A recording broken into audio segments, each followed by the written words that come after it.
Benvenuti amici, bentornati alla 2026 Porsche 918. Nel video di oggi parleremo di questa straordinaria hypercar ibrida che da sempre rappresenta una combinazione potente di velocità, tecnologia e lusso. Il nuovo modello 2026 è più aerodinamico, più potente e più avanzato che mai.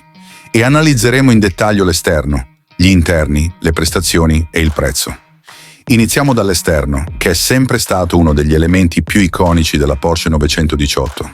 Nel modello 2026, Porsche ha reso la carrozzeria ancora più affilata e aerodinamica.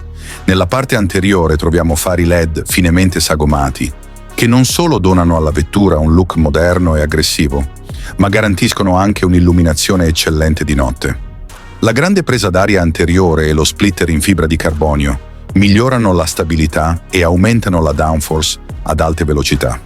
Sul profilo laterale si notano le grandi prese d'aria, le linee sportive e l'uso di materiali ultraleggeri che rendono la vettura una vera macchina da pista.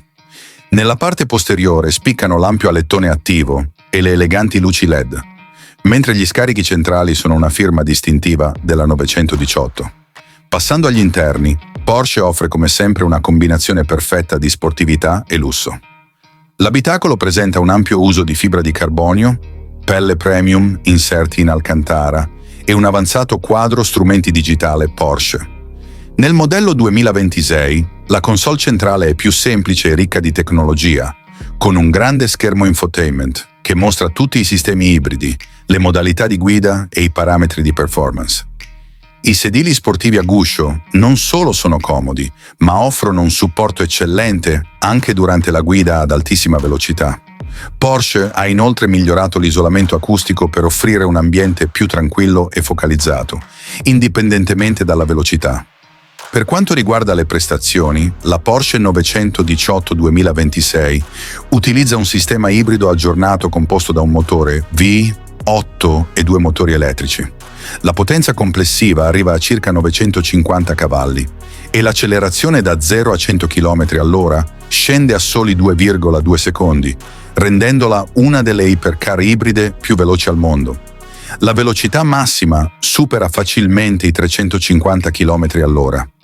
In modalità ibrida, la vettura offre non solo potenza, ma anche efficienza, mentre in modalità elettrica può muoversi silenziosamente nelle aree urbane. Anche le sospensioni e i freni sono stati migliorati per offrire un'esperienza di guida più sportiva, controllata e simile a una vettura da competizione. Parlando infine del prezzo, è chiaro che una hypercar di questo livello ha un costo elevato. La Porsche 918 2026 avrà un prezzo iniziale stimato intorno a $1.300.000, variabile in base ai mercati. Una cifra giustificata dalla tecnologia ibrida avanzata, dalle prestazioni da supercar e dal prestigio del marchio Porsche. Amici, questo è stato il nostro review completo della Porsche 918 2026. Se il video vi è piaciuto, lasciate un like, condividete e non dimenticate di iscrivervi al canale. Alla prossima, ciao!